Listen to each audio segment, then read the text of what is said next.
La souplesse.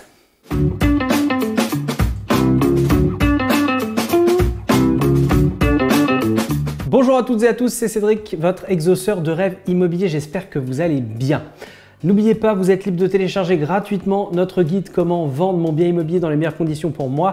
Le lien est dans la description de cette vidéo. Alors aujourd'hui, on va parler d'un sujet qui est le sujet de la souplesse dans les transactions immobilières.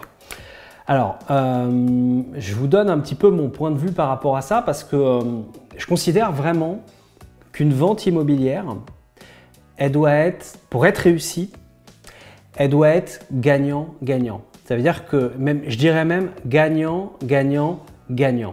Ça veut dire qu'il y a trois gagnants dans l'opération immobilière. Il y a le vendeur qui met en vente son bien, il y a l'acheteur qui achète et il y a également l'agent immobilier. Et je voulais vous faire cette vidéo-là aujourd'hui parce que je pense que c'est important d'avoir ça à l'esprit, même de manière générale, de la manière à laquelle on peut envisager le monde, de la manière à laquelle on aimerait voir le monde. Et je ne vous dis pas ça en mode bisounours parce que ça fait 18 ans qu'on fait du business et ça fait 18 ans qu'on cherche à faire en sorte que tout le monde soit gagnant dans une opération immobilière. Et je pense que c'est possible en fait. Et pour ça, un des prérequis, c'est d'être dans la souplesse.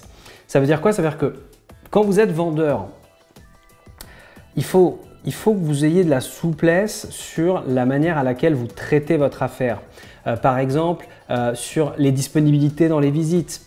Je vois parfois des vendeurs qui nous disent « Non, écoutez, on n'est pas disponible pendant, je ne sais pas, 3 jours, impossible de visiter et tout ça. » Et c'est très compliqué en fait quand on met un bien en vente sur le marché, de ne pas pouvoir présenter le bien à des acheteurs potentiels, ça peut créer des difficultés. Autre point de souplesse, ça va être dans les discussions qu'on peut avoir sur les conditions de la vente. Ça peut être par rapport au délai. Il ne faut pas vous arrêter par exemple sur une date précise en vous disant bah voilà, je vais vendre le 24 juillet, c'est telle heure, je ne fais pas autrement, vous prévenez tout le monde 6 mois à l'avance. C'est pas comme ça que ça fonctionne une transaction immobilière. Dans une transaction immobilière, il faut satisfaire plusieurs personnes, plusieurs parties.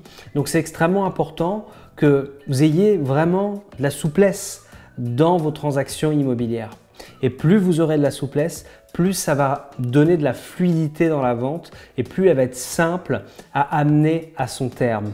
Donc pensez-y, si vous êtes vendeur et même si vous êtes acheteur, mettez de la souplesse dans votre transaction immobilière, ça va fluidifier la transaction. Et vous allez voir, c'est quand même beaucoup plus sympa quand tout le monde est satisfait le jour de la vente. J'espère que vous avez aimé cette vidéo-là. Vous n'oubliez pas, vous assassiner le pouce j'aime. Vous pouvez vous abonner et activer la cloche pour être sûr d'être prévenu à chaque fois qu'il y a un nouveau contenu.